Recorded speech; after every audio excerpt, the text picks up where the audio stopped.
Cumprimento os alunos e alunas do Ibadejuf, curso básico em teologia, com a paz do Senhor, para a nossa quarta aula hoje. E vamos iniciar a quarta aula da matéria de missiologia, orando pelos nossos missionários.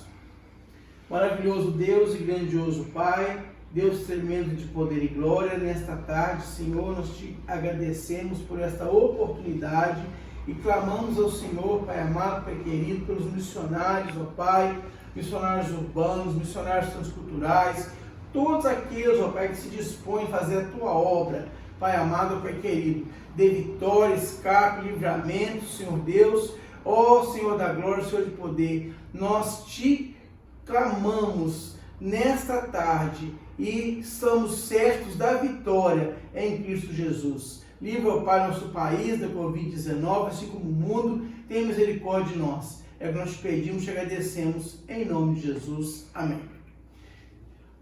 Irmãos e irmãs, na última aula, na aula 3, eu passei para vocês algumas informações do nosso quadro. Só que eu me equivoquei, eu coloquei visão centrípeta.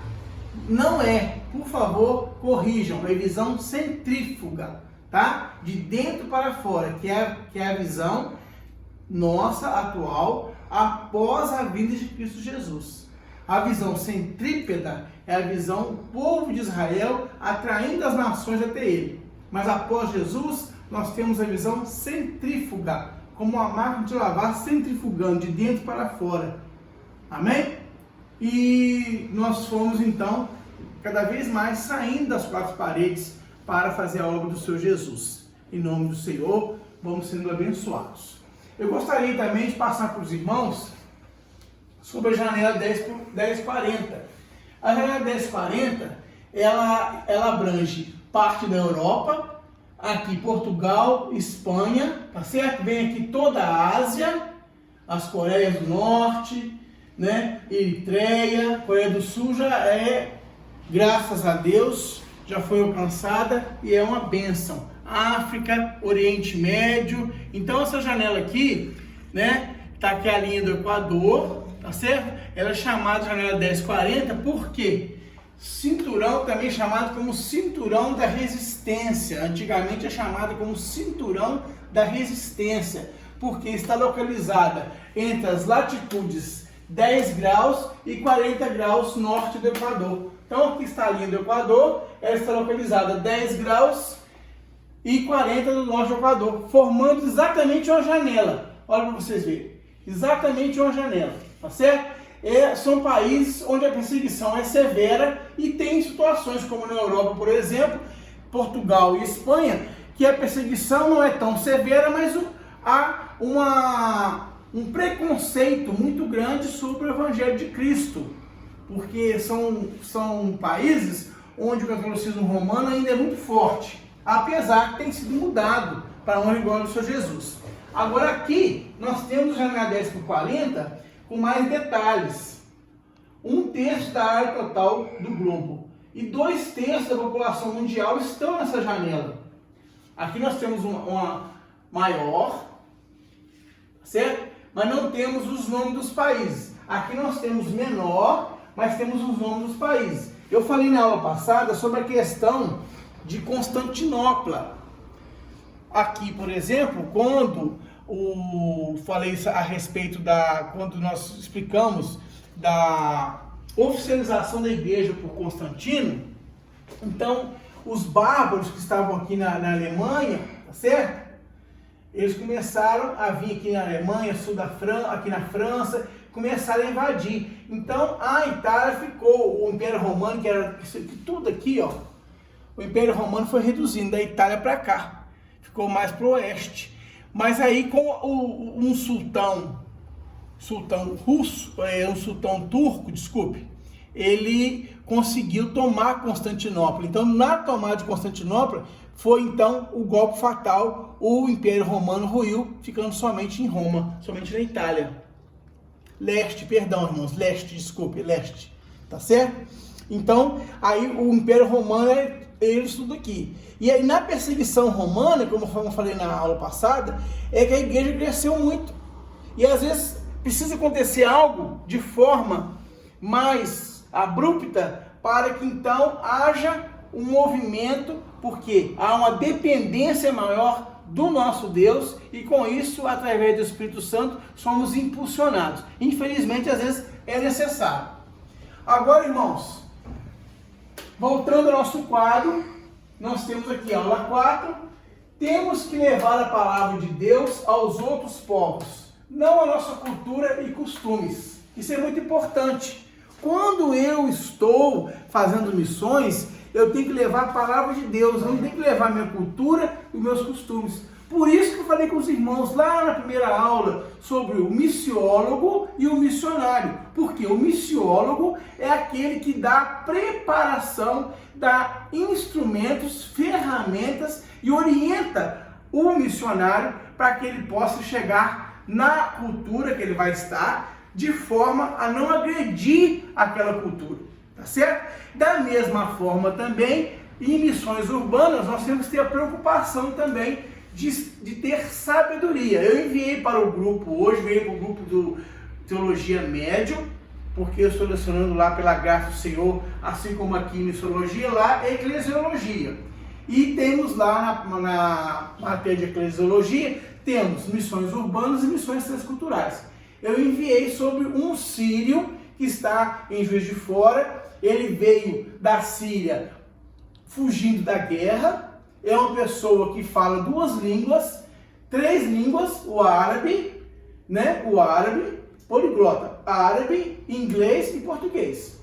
O português está um pouco arrastado, mas o árabe e o inglês eu já ouvi, ele fala perfeito, certo? E ele veio de lá, foi para o Canadá, não se adaptou no Canadá, porque o inverno é rigoroso e muito extenso. Veio para a Suíça, também não se adaptou. Aí da Suíça ele veio para o sul, Curitiba, não se adaptou, porque Curitiba o frio é muito intenso, como na época do frio muito intenso. Foi para São Paulo. São Paulo, aquele tumulto, também não se adaptou. Veio para Juiz de Fora, gostou daqui, porque segundo ele o clima aqui é próximo, não é igual ao da Síria. Então ele vende, tem a sua carrocinha de pipoca, vende na Rio Branco. Agora ele está mudando, devido a essa questão do Covid, ele vai passar a trabalhar com frutas, porque fruta não depende, né, da pessoa parar, para ali, a forma de manuseio é diferente, para poder continuar trabalhando, continuar tendo seu sustento. Mas ele veio com a sua cultura e com seus costumes, está se adaptando ao Brasil. Chegou aqui em 2014, eu mandei a foto do documento dele, ele chegou no Brasil em 2014. Aí da mesma forma, a gente vai fazer missões urbanas, nós temos que respeitar a cultura, temos que ir de acordo com o que o Senhor vai nos orientando através do Espírito Santo. Principalmente quando você está fora, porque você, lá fora, você é um brasileiro que está, por exemplo, na Eritreia, é um brasileiro na Coreia do Norte. Então, toda a maioria tem a sua cultura, tem os seus costumes. Você não é, digamos assim, como aqui no Brasil, todos os brasileiros e um estrangeiro. Inverte a situação. Mas é muito importante nós termos essa preocupação de não impor nossa cultura e nossos costumes. Nós temos que entender e termos a preocupação de fazer o melhor para o reino do Senhor. A igreja saudável e no centro da vontade de Deus é aquela que segue o seu Senhor e faz tal qual ele fez. Então é uma reflexão para nós. Nós estamos fazendo tal como o Senhor Jesus fez? Nós estamos tendo a preocupação de fazer tudo da forma que o Senhor Jesus fez? Ah, professor, mas nós somos limitados. Jesus era 100% Deus, 100% homem. Mas, irmãos, esteve na terra, sofreu as dificuldades, teve também toda a situação que nós vivenciamos hoje com o diferencial, não pecou. Mas através dele e por ele e com ele, nós conseguimos fazer. É claro, somos limitados, sim, mas quando Deus está conosco, nós conseguimos fazer a vontade do Senhor e tal qual ele fez. Se nós não tivermos conseguido fazer tal qual ele fez, nós temos que estar pedindo a ele força, graça para podermos fazer o melhor. Porque o que nosso Deus fez por nós e continua fazendo é sempre o melhor. Eu não conheço um testemunho de alguém que disse: eu precisava de resolver isso, aquilo, uma doença, um problema de família, um problema profissional, um problema, quaisquer que seja o problema. E Deus fez 80%, Deus fez 20%, Deus fez 50%. Não, Deus sempre faz 100%. Louvado seja o nome do Senhor. Então, nós vamos estudar antropologia missionária, tá? Antropologia missionária, nós temos antropologia física e temos antropologia cultural. O que a antropologia nos ensina? Letra A, comportamento humano não é ilógico ou efetuado ao acaso, mas segue modelos culturais definidos.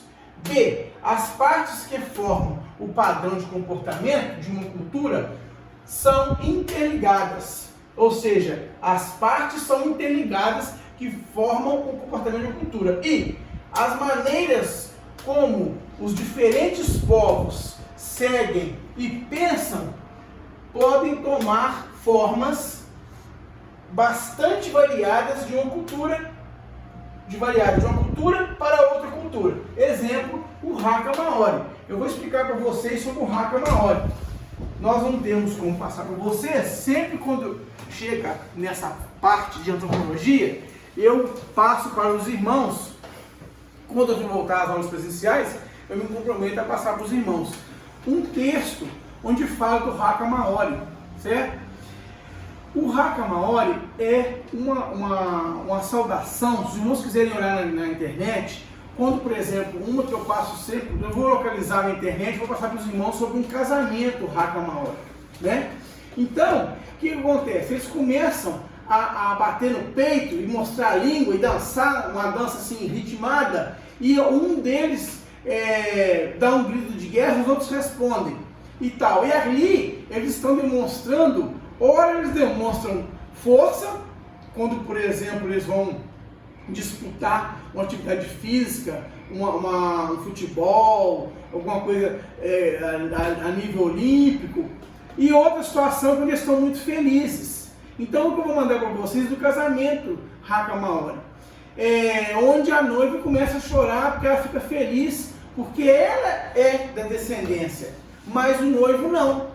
Então, quando eles começaram a fazer esses movimentos ritmados e responder ao grito de ordem que o líder estava passando para eles, a noiva começou a chorar porque ela sentiu que eles estavam aceitando o noivo na cultura. Até que o noivo, então, porque já conhecia a noiva, já tinha conhecimento da cultura, ele se integrou, né, nos movimentos rítmicos. E foi interessante, depois acabou, eles continuaram com a celebração do casamento. Muito interessante. Então nós não podemos, porque não é nosso costume, escandalizar e falar: não, esses irmãos estão digamos assim, possuídos pelo maligno. Inclusive, um tempo atrás, rodou no WhatsApp essa, digamos assim, manifestação essa manifestação Haka Maori, falando que era a igreja de Satanás. Mas logo depois cortaram, porque perceberam que era fake news. É um costume deles. Um exemplo dessa situação também Haka Maori. Existia um casal de missionários que queriam fazer o trabalho transcultural. Foram enviados para uma aldeia. E nessa aldeia era de descendentes de Haka Maori, dos Maori, né? Haka Maori é o ritmo dos Maori, da tribo Maori. Então, eles estavam começando a trabalhar com os Maori, aquela situação toda. De repente, veio um casal e trouxe uma imagem esculpida na madeira de uma mãe com seu filho no colo, os dois com a língua para fora. O casal, não sei explicar para os irmãos, são várias conjecturas, se eles não foram preparados pelo missiólogo, ou se foram preparados, mas na hora não se lembraram, ou tomados de repente no calor do momento, não entenderam, não demonstraram afeição ao receber essa imagem talhada na madeira de uma mãe com seu filho no colo, os dois com a língua para fora. Entenderam que era idolatria.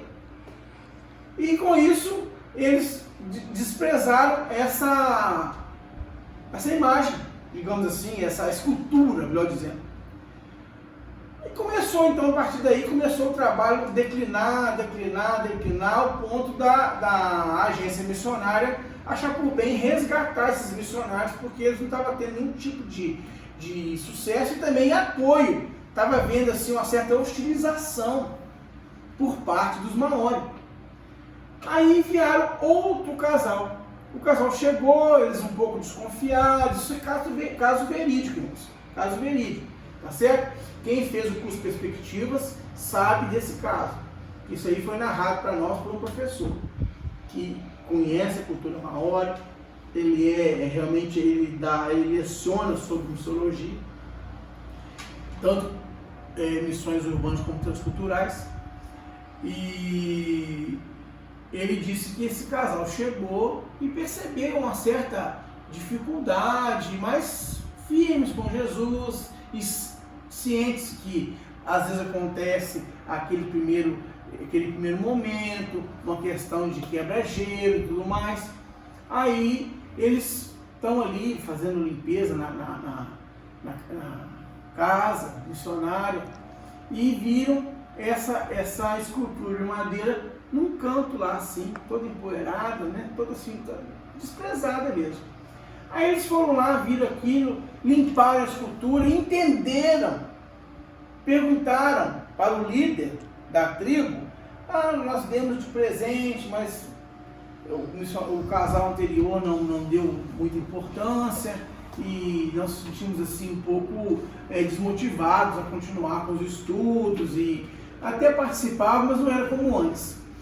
Aí o casal entendeu, gente, isso aí eles estão fazendo uma homenagem para como a mãe com seu filho no colo e os dois com a língua para fora. Para os Maori, quer dizer que eles estavam sentindo que o casal missionário estava como uma mãe cuidando deles, que eram crianças espirituais. E o fato de estar com a língua para fora demonstrava a felicidade deles em ter um casal de Deus cuidando deles. Quando eles pegaram a escultura, limparam a escultura e colocaram no lugar melhor dentro da casa, como se faz com o presente, aos poucos eles foram aproximando novamente e eles foram ensinando eles, evangelizando, mostrando a eles que isso é da cultura deles. Mas nós não temos que ter esculturas, não temos que ter imagem, nós temos sim que adorar ao único e suficiente Deus, através de Cristo Jesus, nosso Salvador. Mas olha só como que complicado se você vai para uma outra cultura e chega lá, você quer direta ou indiretamente expor e quer de uma forma ou de outra fazer com que a sua cultura seja imposta àquela cultura que você está ali para fazer discípulos e não para trazer para eles informações do Evangelho de forma errada, ou pelo menos no primeiro momento você vai trazer uma informação para eles que eles não têm conhecimento para entender. Na cultura deles, inicialmente, eles não tinham entendimento. Para eles, na cultura deles, estavam homenageando o casal missionário, falando que eles eram para ele como uma mãe que cuida dos seus filhos, certo? Agora, quando depois eles foram aprendendo, foram sendo evangelizados e separou. Uma coisa é a escultura para você de dar de presente, outra coisa é você estar com aquela escultura como se fosse um ídolo. Mas no início tem que ser de acordo, porque você não pode, como está falando ali, você não pode de momento algum digamos, exigir, você não pode fazer com que a sua cultura e o seu costume seja imposto. Pelo contrário, você vai absorver aquela cultura e vai trabalhar e vai mostrar, vai ensinar de forma, então, eles entenderem. Vocês vão ver isso no trabalho que eu pedi para vocês fazerem de cosmovisão. O que é cosmovisão? o coração de uma cultura. Eu mandei a foto para vocês sobre o trabalho e disse para os irmãos que o trabalho vai ser entregue quando voltar ao normal, às aulas presenciais. Na apostila vocês têm um material sobre cosmovisão, mas eu gostaria que os irmãos também pesquisassem livro, pesquisassem também na internet, para poder então estar mais inteirado do assunto. Amém? Quaisquer dúvidas sobre o trabalho, estou à disposição dos irmãos. Então, voltando aqui, nós falamos sobre a questão na aula passada, falamos dos declínios, falamos das ascensões missionárias, né? Falamos dos trabalhos missionários, que foram depois de 3 declínios e 3 ascensões, veio então a reforma protestante e começou a ver o terceiro, 2 declínios, né? E 3 trabalhos missionários. Aí veio o terceiro despertamento, que foram cristãos voluntários versus liberais nos Estados Unidos e tal. Expliquei para os irmãos a questão também dos reformadores, que realmente foi uma grande bênção para a honra e glória do Senhor Jesus. Agora, o termo de hoje, né? Antropologia. Conforme falei com os irmãos, antropologia, existem várias definições desta palavra. É a ciência natural cujo objetivo e o estudo é a classificação dos caracteres físicos dos grupos humanos. A antropologia é o estudo do ser humano. Na antropologia física, né, ligada à ciência, fala a respeito da evolução, das mudanças do corpo, as descrições das características dos povos. Mas isso é na ciência. Nós acreditamos na criação, no criacionismo. Inclusive, numa certa ocasião, numa conferência missionária, nós recebemos um casal que trabalha com indígenas aqui no Brasil, de missionários, e ele é antropólogo. Ele disse que ele falou, eu não acredito, eu tenho convicção sobre o criacionismo, porque o ser humano é um ser muito dependente. Você vê um filhote de animal, ele já nasce, muitas das vezes animais que são herbívoros, já nasce com a manada em movimento. Passou uns dias ali, ele já vai mamar na mãe, daqui a pouco ele está pastando e vai acompanhando a mãe. E já o ser humano não, o ser humano nasceu, precisa de cuidados, tanto a mãe precisa, quanto o recém-nascido, ele não tem aquela independência. Então não existe probabilidade alguma, segundo esse antropólogo, de homens de cavernas, e sim o criacionismo. Mas eu estou passando para vocês aqui sobre antropologia física, porque isso na ciência eles acreditam, mas nós não, tá? E antropologia cultural. A antropologia cultural é sobre a questão da cultura, né? Então por isso é que nós temos que ter preocupação, porque a antropologia está ligada à cultura de um povo também. Nós temos que ter a preocupação de estarmos fazendo missões, como eu disse no início, ser missões urbanas, e vamos evangelizar alguém que não é da nossa pátria, nós temos que ter cuidado. E outras pessoas também que não estão ligados, ou não têm religião alguma, ou estão ligados ao catolicismo, ou estão ligados ao espiritismo, ou estão ligados a outro tipo, quaisquer, de crença, nós temos que ter a sabedoria de Deus para não fecharmos a porta e termos sempre a oportunidade de falar do amor de Cristo, e Deus vai fazendo a obra. Quem faz a obra é o Espírito Santo. Não podemos esquecer isso. Nós temos que fazer a nossa parte, né? Temos que nos empenhar, temos